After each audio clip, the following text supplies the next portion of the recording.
Oui, c'est une lettre de Tante Anne. Voyons ce qu'elle dit. Bayeux, le 10 juin. Voyons, Margot et notre cousin Pierre doivent être dans cette même région. C'est dommage qu'Anne n'ait pas leur adresse. Attends, maman, je vais chercher la carte. La voici. Où est Bayeux? Un moment.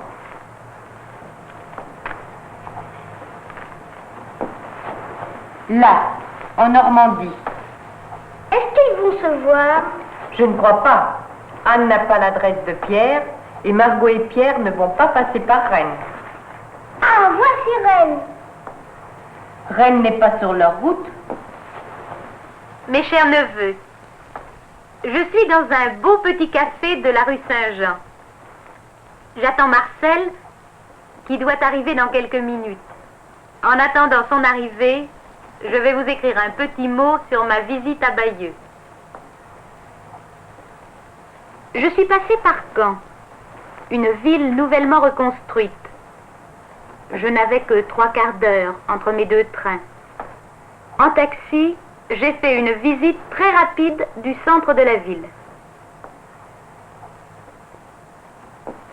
Les bombardements de 1944, pendant la Seconde Guerre mondiale, l'ont détruite en grande partie. Il y reste encore quelques ruines, mais il y a de nouvelles constructions partout. Heureusement, les 2 églises de l'époque de Guillaume le Conquérant n'ont pas été détruites à la Libération. Guillaume le Conquérant s'était marié avec sa belle cousine Mathilde.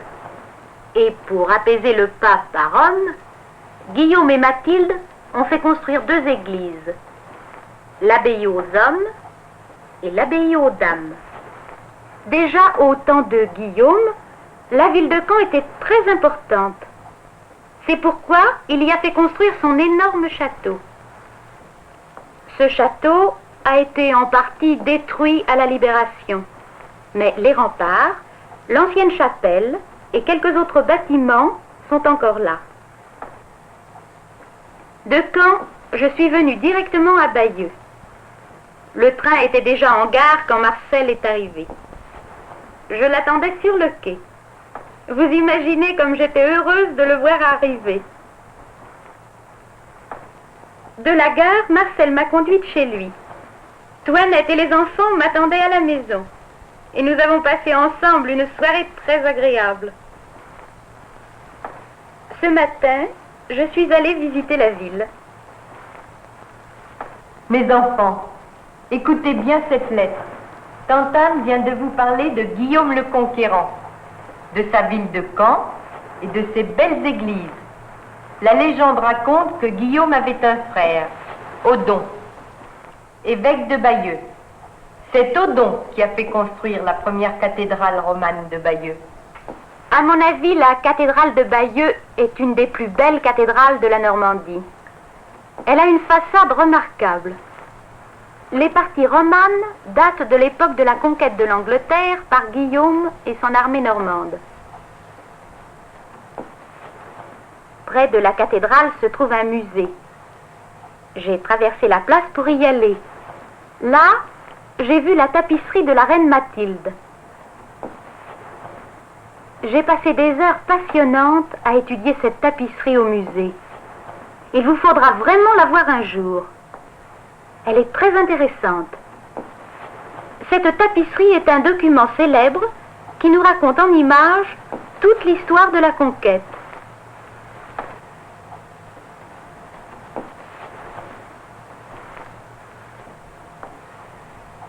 Je m'intéressais beaucoup à l'histoire racontée en latin sur la tapisserie.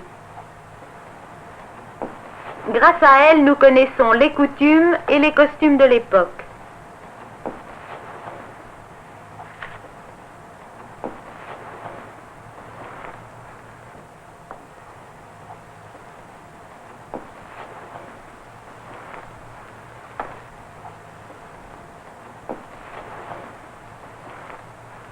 Demain, Marcel, Toinette et les enfants vont me conduire à Rennes en auto.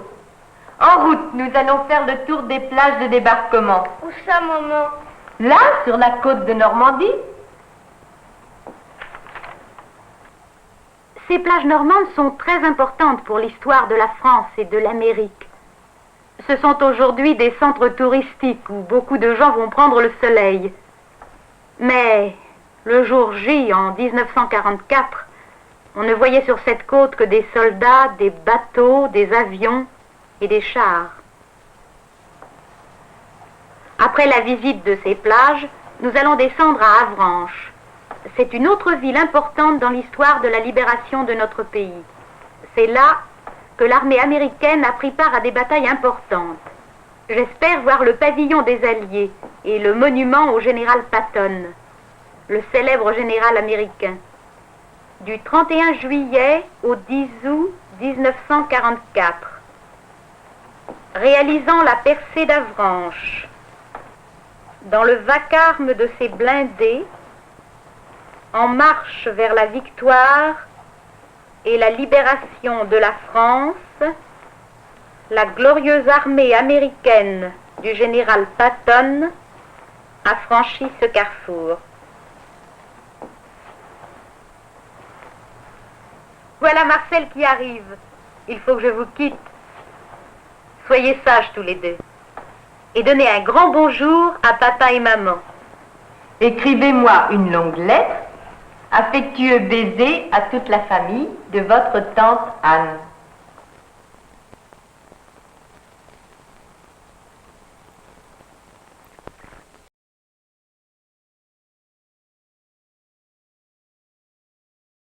Hello, I'm Skip Elsheimer. Welcome to the AV Geeks Lunchtime streaming show. Oops.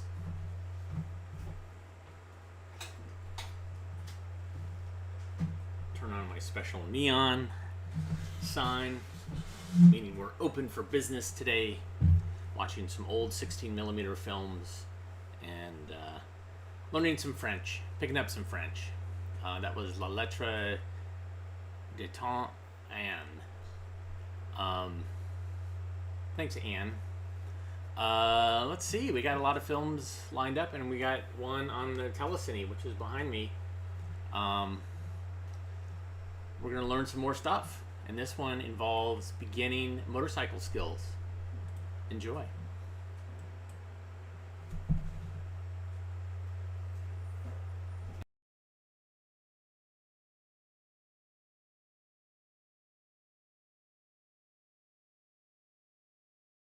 Like this.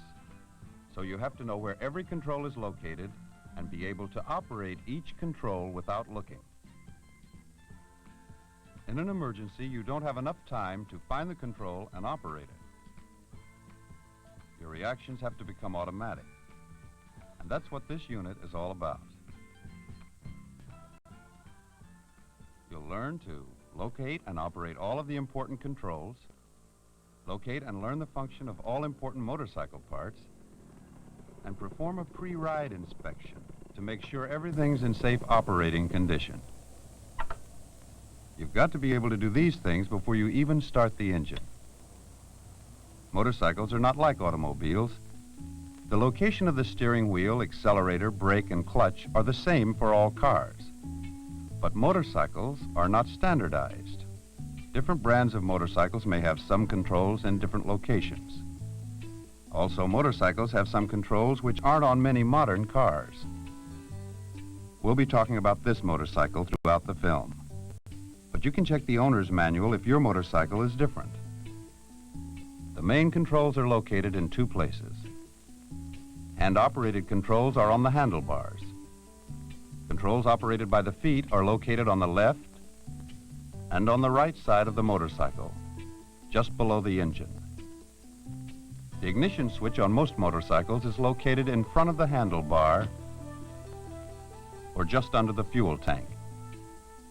A key operates the ignition switch. All ignition switches have an off position.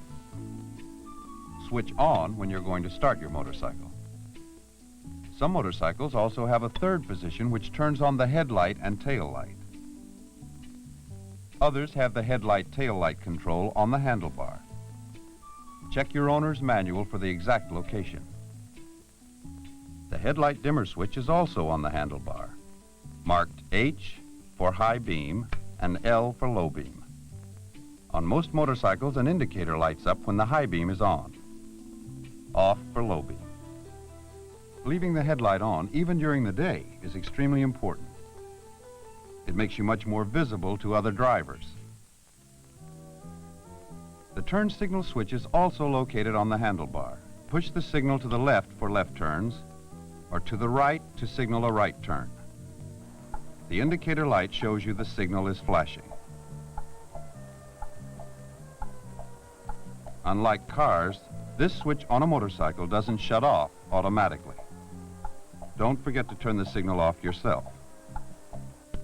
Leaving signals on after you've turned confuses drivers near you. Your horn warns others that you're there. The fastest way to stop the engine in an emergency is to hit the kill switch. When you operate the kill switch, the engine stops instantly. Every motorcycle has the throttle on the right handlebar. It does the same thing as the gas pedal in a car. Turn the throttle toward you to increase engine speed. Away from you to slow the engine down. Toward you to increase speed. Away to slow down. When you let go, it returns to idle by itself. The front brake lever is located on the right handlebar on most motorcycles. You won't be using it until you've mastered basic riding and stopping skills. The choke is located on the left handlebar or under the seat. Using it helps start a cold engine. But turn it off after the engine's started. The clutch lever is located on the left handlebar on most motorcycles. Squeeze the clutch lever to operate it. This disengages the rear wheel from the engine. When the motorcycle's in gear, releasing the clutch sends power through the transmission to the back wheel, and you go.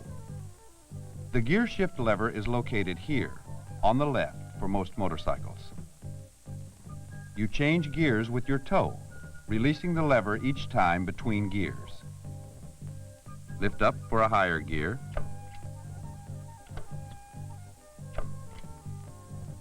Press down for a lower gear. When the motorcycle is shifted to neutral, a green light indicates this on the instrument cluster. Some motorcycles have different shifting patterns, so check your rider's handbook. On most motorcycles, the rear wheel brake lever is on the right side. Press to brake. Let up to release the brake. Most motorcycles have kick starters. A good hard push gets the engine going. Many larger motorcycles have electric starters to make starting easier. This small lever, the fuel control valve, is very important. You set it to the off position when parked, to the on position when you're going to start up. When you're low on fuel, the reserve position gives you enough to make it to a gas station. Your speedometer tells you how fast you're going. When you're driving, glance quickly down at the speedometer, then eyes back to the road. If your motorcycle has a tachometer, it'll show the engine's revolutions per minute. Don't let the tachometer needle stay in the red area. This will cause engine damage. Now a quick review. This rider is riding correctly. He's got his eyes where? On the handlebars, on the road ahead, or on the front wheel? His eyes are on the road ahead. He's too busy to look at the handlebars, front wheel, or anywhere else. When the rider shifted gears, he operated the clutch, shift lever, and throttle. Did he use touch alone, touch and sight, or just sight? He used touch alone. Watching the road ahead, you won't have time to stare at your motorcycle's controls. Control levers are located on the handlebars, on the left and right side of the engine, or all three locations. Control levers are on all three locations: the handlebars, the right side, and the left side. Quickly now, name these controls. Rear wheel brake lever, throttle,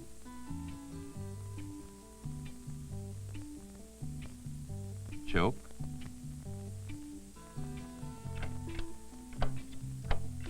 gear shift lever,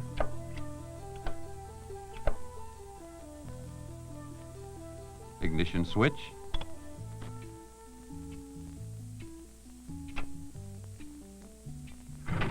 kick starter,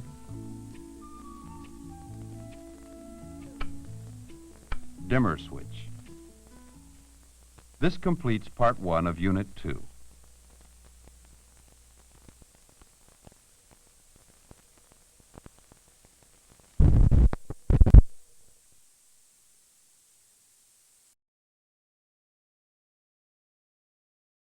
You know, unfortunately, I don't have the whole series. I have onesies and twosies on this, but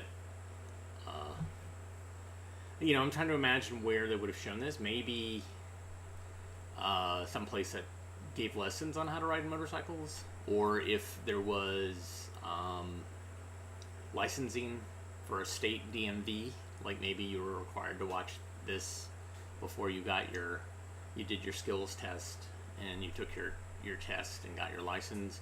I'm not sure, but Kawasaki, they were invested in this. So there you go. Let's try to figure out what's wrong with Sarah. What's her problem?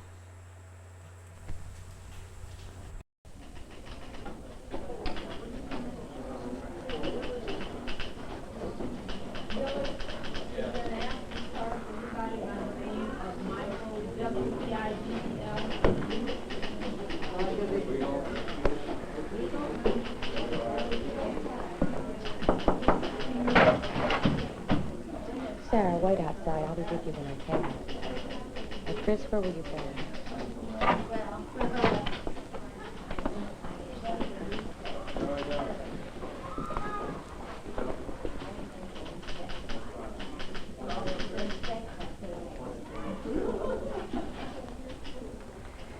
Looking at the absence list, I see that you were out of school all last week and that you have missed Mr. Abrams' class 3 times this week. Besides that, you've been tardy numerous times to his class. You understand, Sarah, that even if you're absent from only 1 class, with no excuse, you're truant. And the consequences of truancy can be suspension, unless you can give me a good reason as to why you shouldn't be suspended. Exactly what's going to happen. Well, I'm not doing well in Mr. Abrams' class. Well, that's no reason not to go, is it? It seems to me if you're not doing well, you'd make sure you got there. What, do you mean that you're going to suspend me for missing Mr. Abrams' class? Unless you can give me some logical reason for being out of his class, yes, I am. Mrs. Winslow, I've tried to do well in this class. It just happens to be the worst subject that I take. And I've asked him to help me, but he doesn't seem to care. He's just written me off as a problem. The first week I was there, he just sort of wrote me off. If I'm a little late, he sends me to the office. And that's the way he deals with me. I'm just a problem. You could care less. Well, are you a problem? Well, I mean, would you care about a problem? That's the only way you relate to me, is if I'm a problem. Sarah, it seems to me that if you are not doing well in class, that the thing to do is to attend class and to prepare yourself, and you're not doing that. That seems like very childish behavior. No, I'm not being childish. I've tried. I'm just lost interest in the class. I don't know what to do. He doesn't seem to care whether... it treats me like a dumbbell. Sarah, I hear that sort of excuse all day long. It's not good enough. Well, what am I supposed to do? What am I supposed to do? Accept your own responsibility. I don't believe you're doing that. I am accepting my responsibility. I don't believe that, Sarah. I'm going to suspend you. Take this into the outer office, fill it out, take it home, and have your parents sign it. Mrs. Winslow... I'll call your parents and arrange a conference with them. Here, take it. That's it, huh? That's it.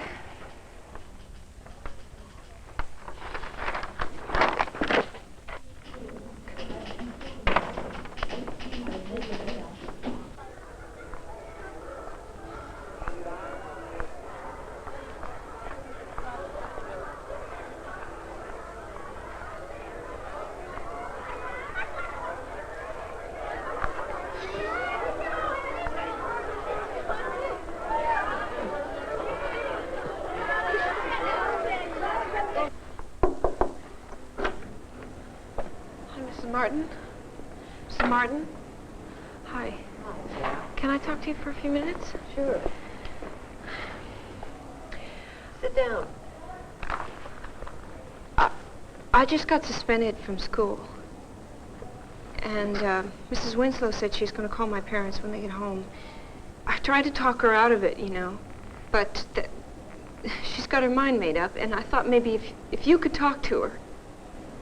Well, I don't think there's anything I could do to persuade her to change her mind. If a thing like that's been done, it's already done. I don't know. I just had the feeling that maybe you were the one, you know, that could talk to her. Well, sit down a minute and tell me what's happened. I've been missing Mr. Abrams' class, you know, quite a bit, too much. And the rules are that you're truant and then you get suspended. Well, I didn't realize that, and my parents are going to be involved, and they think I've been going to school, and I don't want them to find out any different, you know. Mm-hmm. You've missed this class a lot, too. I've had 5 absences in the last 2 weeks. Well, You want to tell me where you've been going and what you've been doing? I haven't told anybody. But I've sort of been sick. What kind of sick, Sarah? Well, I had an abortion, and I had to miss some school. Does anybody know about it? No, nobody knows about it. I mean, I can't tell my parents that. I mean, you know, that's... Have you been to a doctor? Yeah, you know, everything is okay. Well, what does that have to do with missing all these classes? Aside from not Missing feeling Abrams' well, class? yes. Well, Mr. Abrams' class is... Well, the guy that's, the guy I used to go with that, got me pregnant, you know, he's in the class. And, I hate the class. I just thought, if you... I understand, Sarah. I'm just trying to think what I could possibly do to help you. You know, you could tell her that I'll go to that class. You will go? I'll go to mean, that class you think before you my can- parents will ever find out. You understand? This would destroy them. All right. Maybe I can do something. I'll try. I'll go down and talk to her. I don't know what good it will do. I don't know if it'll do any good at all. It may even make things worse. I have no idea. But I'll try if you want me to. Thanks a lot. You're welcome. I'll talk to you later. Okay.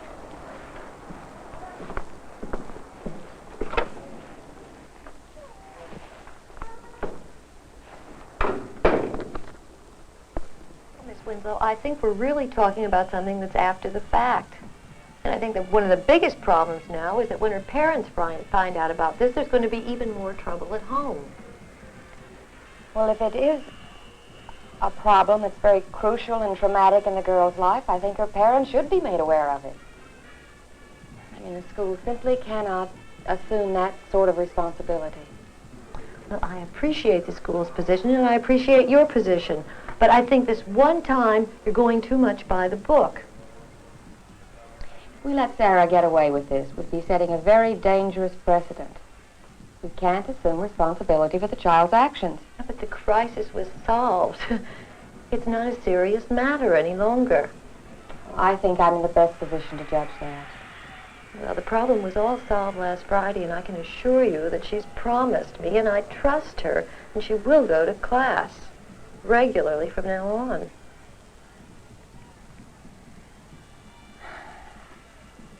Unless you can give me some good reasons for all that's happening, the suspension stands. It's my position. Well, then I'm asking you to trust me. It's not a matter of trust. I think you realize that. Well, I think it's a matter of trusting my judgment. It isn't at all. I'm sure that you have very good rapport with many of your students. But unfortunately, you don't always see them in the same capacity that we see them in. Well, I do try to see them as individuals. Try to do that too.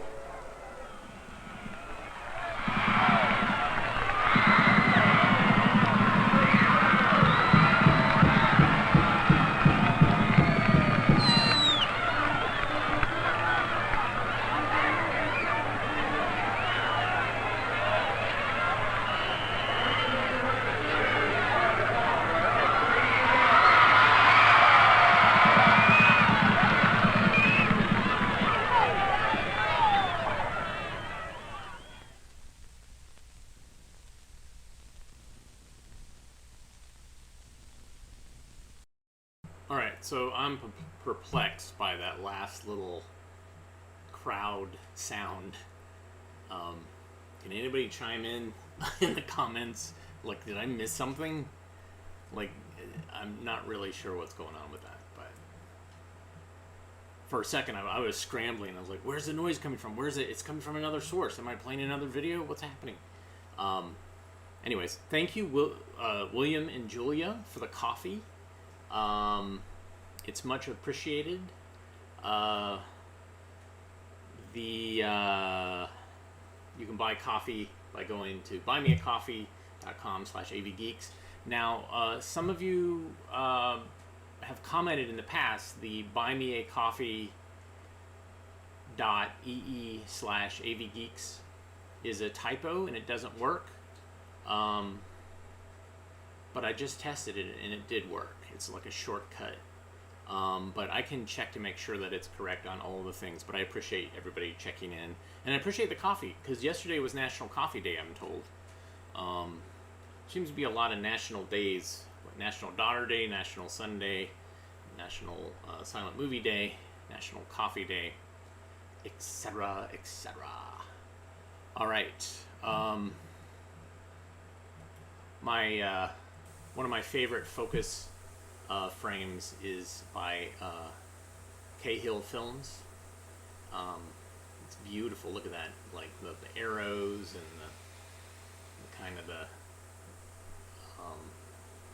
all the texture there with the. So, anyways, here's management and food techniques, or techniques of food management, food measurement. Holy cow! Yeah, I better drink that coffee now. Techniques of food measurement. Enjoy.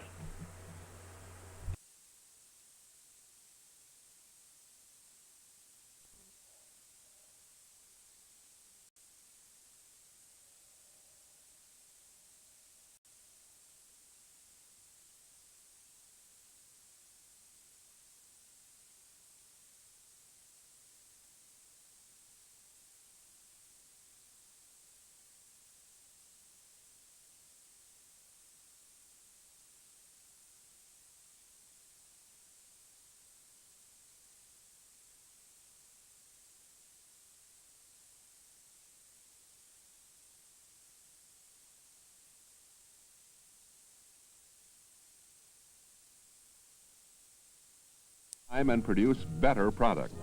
By using a tray, a person may assemble the ingredients and utensils together at one time and keep the working space in order. It is recommended to select the proper size sifter that is suitable to sift flour and other dry ingredients. The standard set of metal measuring cups includes a 1 cup, 1/2 cup, 1/3 cup, and 1/4 cup. These cups are used to measure dry ingredients or shortening, so each may be measured leveled with the top of the cup. Before measuring white flour, place wax paper on the counter.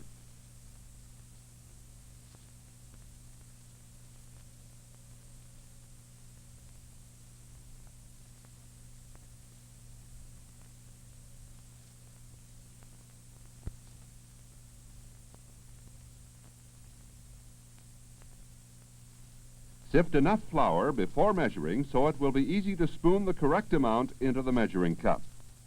Sift close to the flat surface in a circular motion to keep the flour from packing.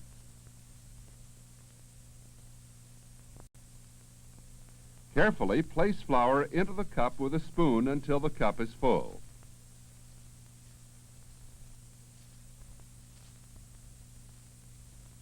The straight-edge spatula is used to level off ingredients in measuring cups or measuring spoons. A knife may be used if it has a straight edge. This table knife is not suitable to obtain level measurement. Always level the cup of flour with a metal spatula or the straight edge of a knife, so the measured flour is level with the top of the cup. Pick up the wax paper and hold it in a funnel-like position. Pour remaining flour in containers. To measure confectioners or powdered sugar, use a scoop to lift the sugar carefully into the cup until it is more than full.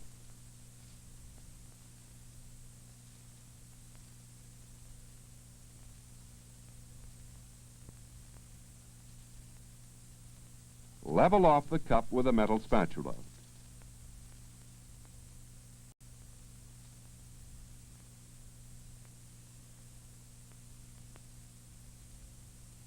If the confectioners or powdered sugar you are using is lumpy, place the sugar in a sifter and sift using a circular motion to prevent the sugar from packing.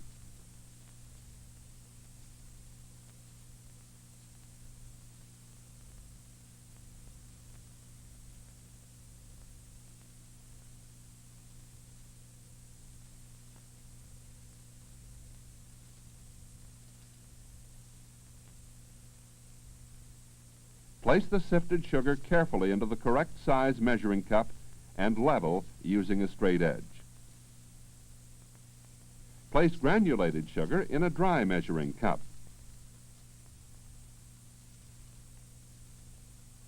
Level off the cup of sugar with a metal spatula.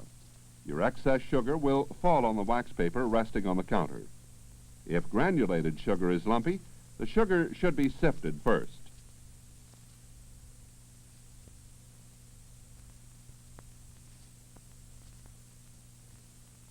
The sieve or strainer may be used to separate liquid from solid food or to remove lumps from dry ingredients. If brown sugar is lumpy, press the brown sugar through a coarse sieve with the back of a spoon before measuring.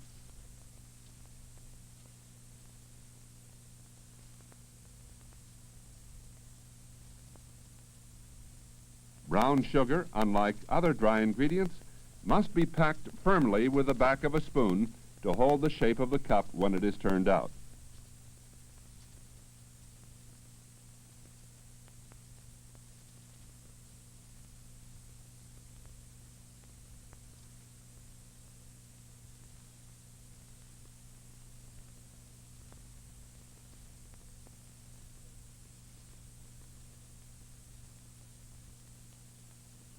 There are different sizes of rubber scrapers which are used to remove shortening or liquid ingredients from either a measuring cup or other containers. Solid shortening is easy to measure when at room temperature. To measure in a metal cup, pack the shortening so that all air spaces are pressed out. Again, level the shortening with a straight edge to ensure accurate measurement.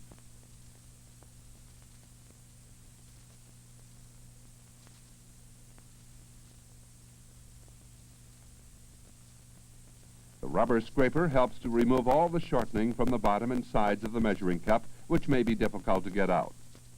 The Pyrex measuring cup used for 1 cup or less than a cup of liquid has a rim above the 1 cup mark to help prevent spilling and a lip for easy pouring. This Pyrex measuring cup may be used for measuring up to 2 cups of liquid and has a rim above the 2 cup mark to prevent spilling.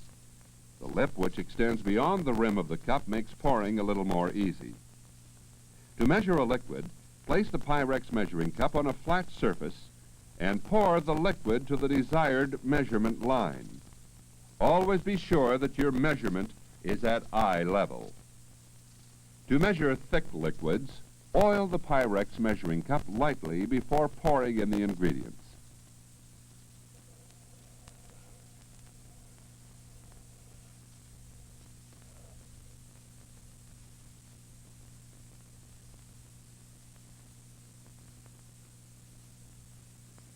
When pouring thick liquids, stop pouring just before the desired level is reached, as thick liquids tend to pile up.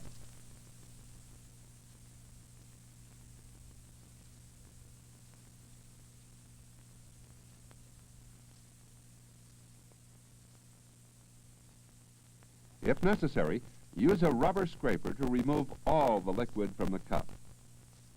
The basic measuring spoons come in a set of 4 spoons. The rounded bowl set of 1 tablespoon, 1 teaspoon, 1/2 teaspoon, and 1/4 teaspoon are used to measure less than 1/4 cup ingredients. To measure a tablespoon of a thin liquid, dip the measuring spoon in the cup of liquid and lift the filled spoon out. Be sure that the measuring spoon is completely full and give the spoon an extra shake to remove the liquid which may remain in the spoon. When measuring flavoring or any ingredient being poured from a bottle, pour from the opposite side of the label so you do not spill the liquid and mess the label. Hold the measuring spoon to one side of the mixing bowl as you pour into the spoon. This will mixture.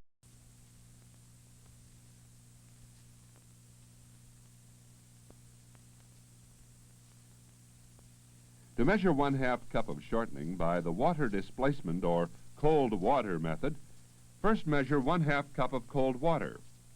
Put shortening in the cup a little at a time until the water reaches even with the 1 cup mark, when the shortening is pushed under the water.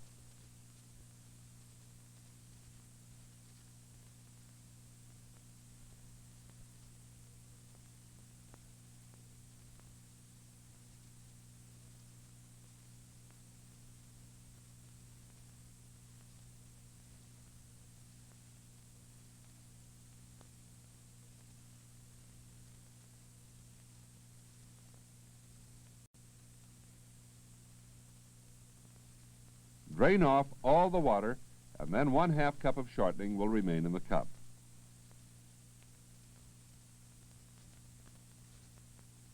When measuring dry ingredients with measuring spoons, use a paper towel, wax paper, or a plate to receive the excess ingredients which may spill out of the measuring spoon or container.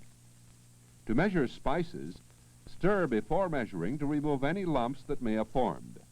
Place the measuring spoon into the ingredient.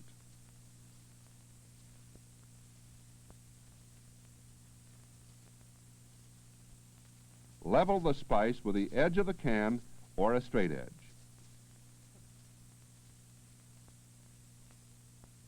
If a can has been sealed with paper and cut evenly, the paper will act as a straight edge. To measure less than 1/4 teaspoon of a dry ingredient, fill the measuring spoon full, level, and divide through the center of the spoon with a knife. And to push out half of the ingredient from the spoon. This will leave 1/8 teaspoon. Less than 1/8 teaspoon is known as a few grains, a dash, or a pinch. To measure less than 1/4 cup of shortening or brown sugar, use the measuring spoons.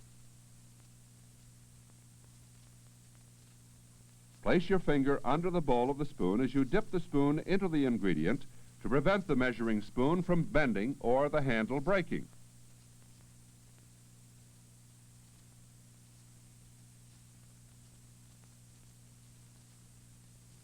Pack firmly and level your ingredient.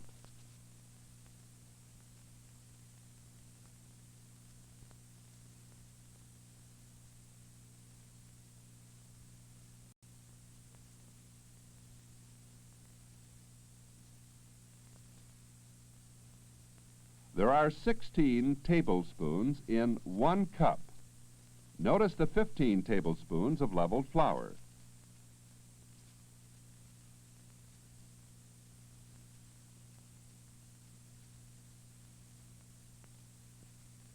By pouring the flour into a metal measuring cup and adding 1 more level tablespoon flour, we will have the equivalent of 1 level cup of flour. This method can be used to measure either liquid or dry ingredients when a measuring cup is not available.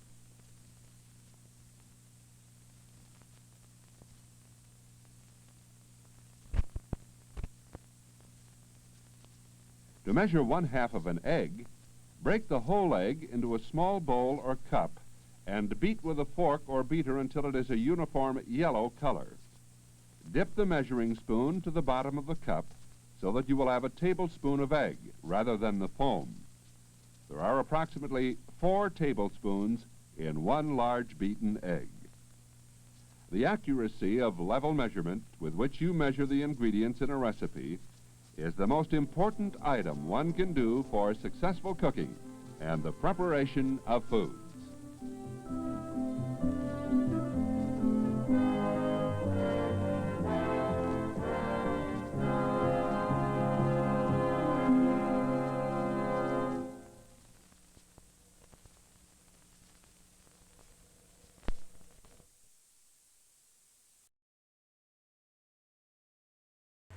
Everything you wanted to know about food measurement.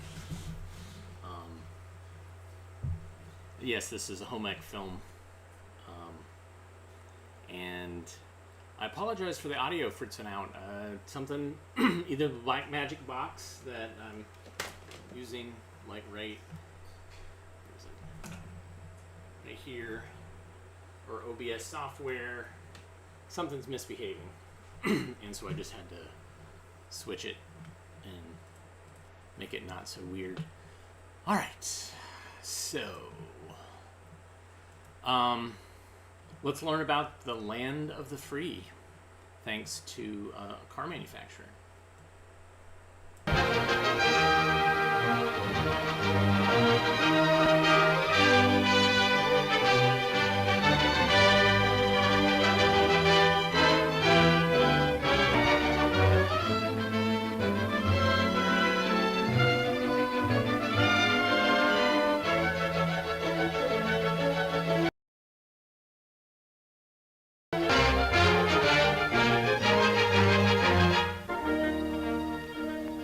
What makes a country? What makes this country of ours? Let's take a swift bird's eye view to see if we can discover the ingredients. The first essential is space to live in, and we Americans have plenty of that. This republic stretches from ocean to ocean and from the Great Lakes to the Gulf. Within our borders are vast fertile plains where graze the cattle and the sheep. We have great fields of billowing grain, mile on mile nodding golden heads to the sun, a giant granary. Friendly, smiling valleys are dotted with fragrant fruit trees and streaked with dusty green vineyards that march in columns over the rolling hills. We have millions of acres of timberland, oak and elm and hickory, maple and walnut, spruce and pine. Our mighty rivers toss their plumes of spray as they hurry down to the sea. Majestic mountains proudly lift their ancient snow-covered heads to the blue sky. Plenty of space to live in. But land is not enough to make a country. There must also be people to work the land, men to swing the axe and fell the timber to begin the conversion of a tree into a useful piece of lumber. There must be people to harvest the crops, cotton and wheat, corn and tobacco, oats and alfalfa, barley and beans. Now, people act pretty much alike the world over, no matter where you go. They eat and drink and discuss the news of the day. They're born, they work for their share of happiness, and they die. They feel the same heat of summer and the same chill of winter. And after work, they play. But that isn't enough.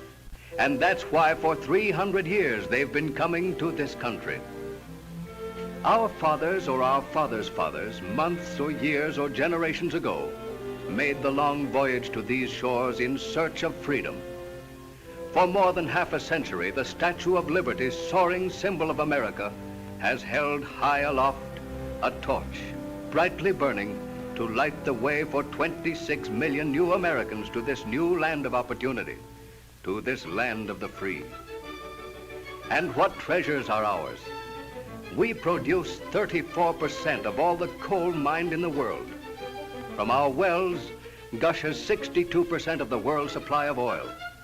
From seemingly inexhaustible veins in the earth, we produce 29% of the world's iron ore. Other rich lodes supply us with 32% of the world's copper. In the fields of the South, we grow half of all the cotton produced. Our most valuable crop is corn, of which we grow more than half of the world's supply. To get about our great country, we operate 34% of the world's railroads, 250,000 miles of track. For personal transportation, we drive 70% of all the automobiles that roll along the world's highways. we enjoy the convenience of half of all the telephones in service. For diversion and instruction, we listen to 45% of all the radio sets in existence. We import into this country for our use half of all the rubber produced in other lands. From across the sea, we bring into America more than half of all the coffee grown. And from the other side of the world, we get more than half of the world's production of raw silk. And what proportion of the population of the earth shares all these riches? There are 130 million of us Americans, but how do we compare in numbers with the rest of mankind? Well, such is the ingenuity, the courage, and the capacity for hard work of the American people that they have developed these infinite resources and still have a lot of room to grow in. For we constitute only 6% of the population of the world. Only 6%, and yet we are the wealthiest in resources as well as the happiest and freest people on earth. We constitute the greatest country in the world, great in resources and in the vision of our people, great in accomplishment in the past, and equally great in promise for the future. Not so long ago, our forefathers braved unknown perils of an unknown land and crossed the continent to win the West, a triumph of courage and will to achieve. The country over, stout-hearted men and women were making homes and raising families. One gala day, the last spike was driven that laced the two oceans together with a transcontinental railway. Now the two coasts were only days apart instead of months. In 1840, 100 years ago, a member of the United States Senate made an amazing speech.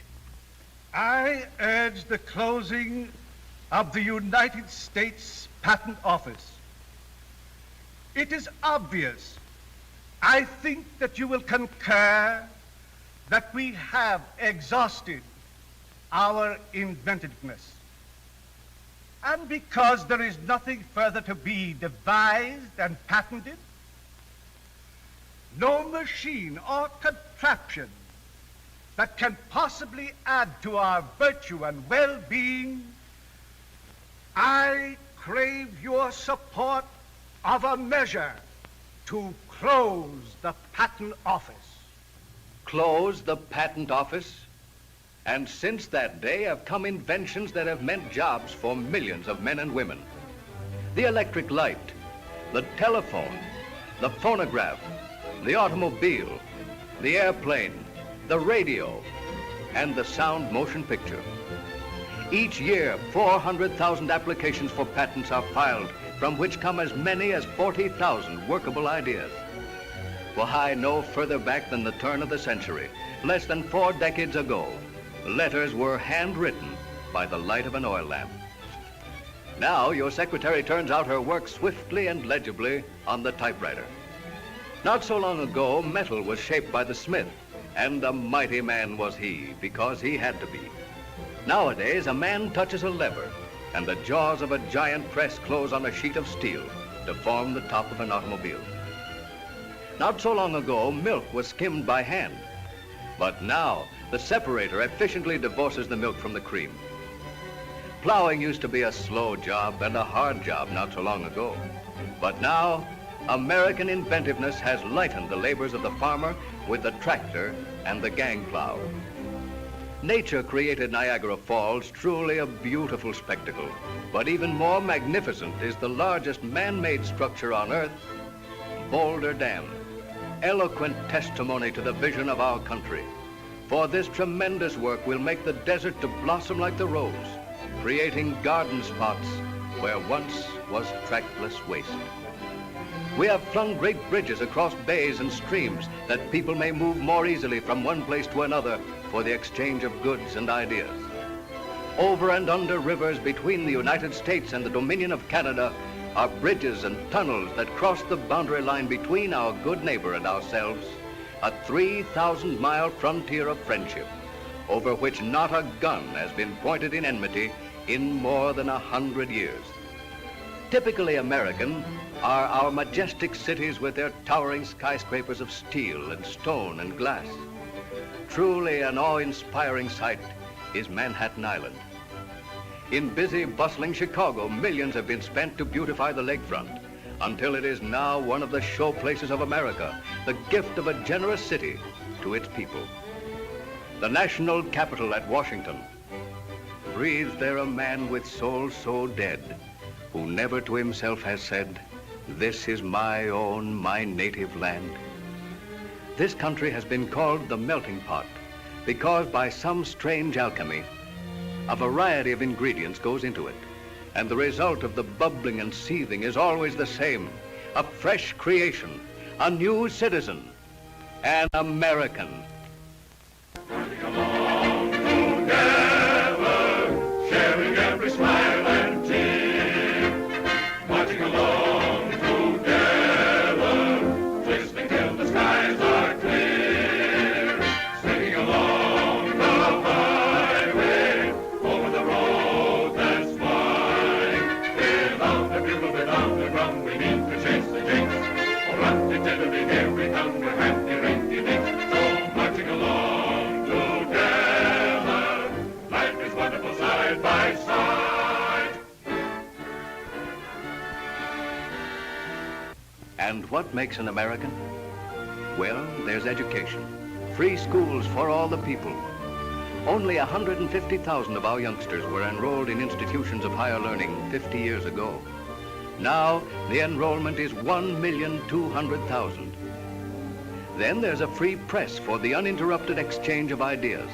A press that is free to speak its mind about those in power, to safeguard the rights of the lowly, to examine acts and motives of people in high places, to ensure justice for all under the Constitution.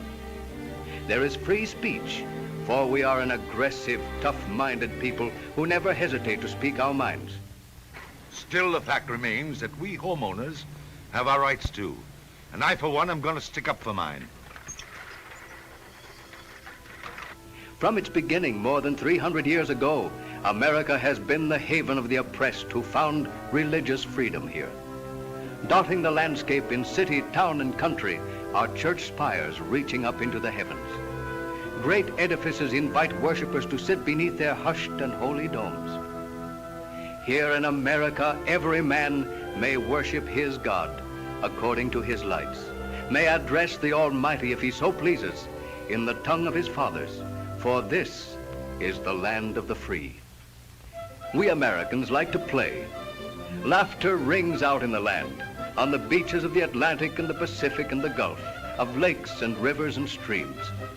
Millions of us are ardent devotees of the national game of baseball.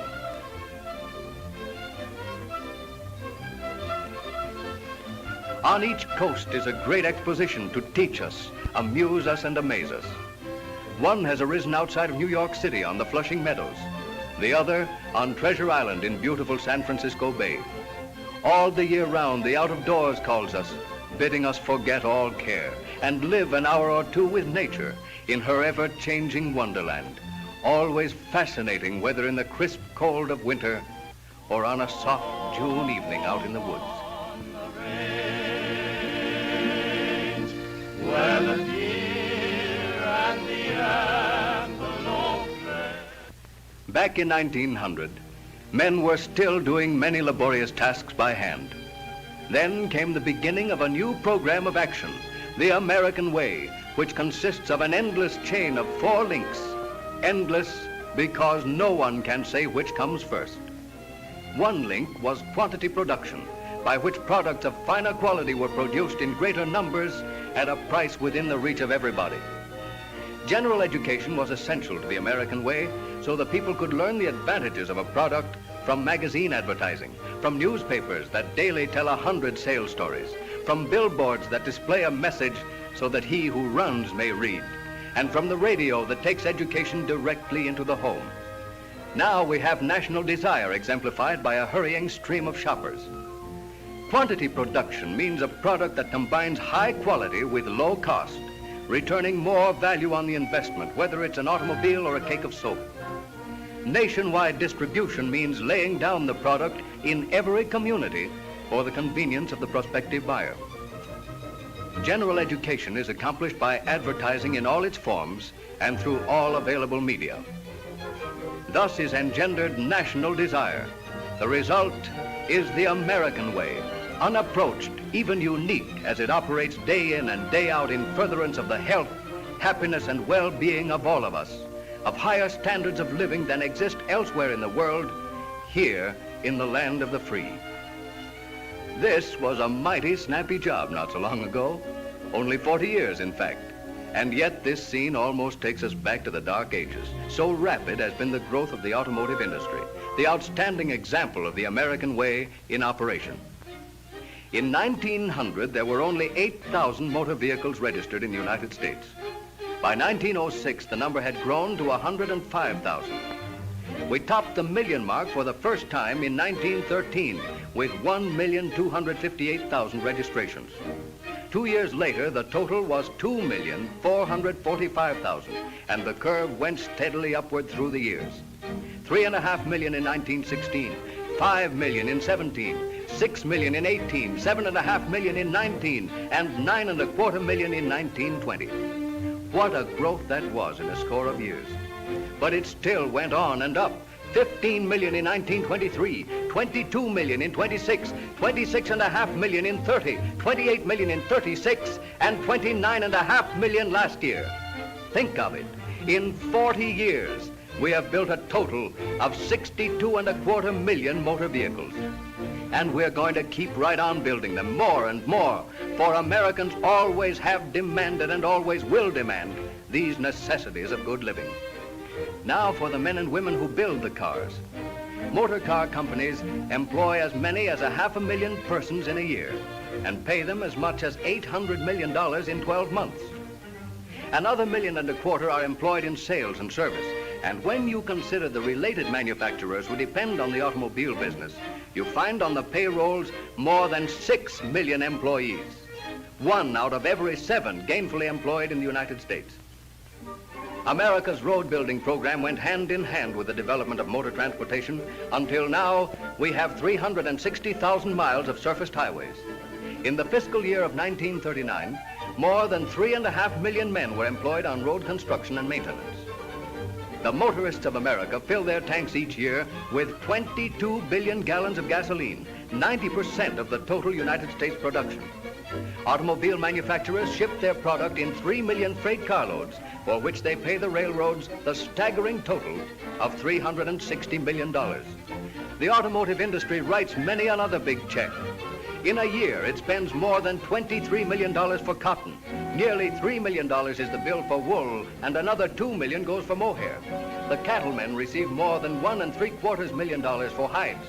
And there are many other commodities of which the industry is the largest single consumer, such as rubber, 80%, plate glass, 69%, alloy steel, 54%, malleable iron, 53%, strip steel, 51%, sheet steel, 41%, lead, 35%, nickel, 29%.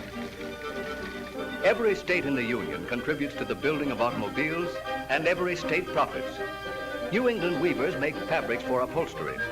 From the Northwest comes lumber, millions of feet of it. From the South comes sugar cane and cotton, millions of pounds of it. From the Southwest comes oil, billions of gallons of it. From the Middle West come corn and wheat, soybeans and flaxseed, millions of bushels of it. From ranchers and farmers the country over come sheep and cattle and hogs, millions of them. From nature's bountiful storehouse of treasures in the earth come iron and lead, zinc and nickel, tin and aluminum, copper and coal, mercury and silver, tungsten and bauxite, vanadium, molybdenum, and manganese. Truly, all America builds the automobile. It's a nationwide collaboration of 48 states cooperating to achieve a common purpose. And it could happen nowhere but here, in the land of the free, where men can still dream dreams and make them come true. Close the patent office? No, sirree. Not while there are still Americans ever striving to make this a better world to live in.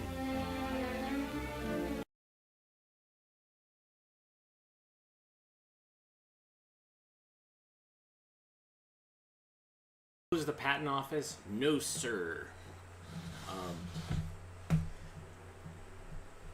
Fascinating film. I obviously, it was a post-World War II, when the United States was enjoying some success. It was after the Depression. We just won a war. Everything was great, except that it wasn't always great for everybody. But yeah, it's one of these rah-rah films that this would potentially be shown before a feature film would be shown, maybe in conjunction with showing off the most recent car models. A car dealership might rent a theater and invite people for a free night of entertainment, and this would be what they would watch, and then there would be maybe a slideshow or something showing off the new year's cars. But thanks everybody for tuning in today. As always, it's great to show you stuff. September is going away, and October, my favorite month of the year, is starting tomorrow. So join us tomorrow, and we can start off maybe one of the best Octobers in recent memories tomorrow. In the meantime, please rewind and love each other, and love yourself, of course.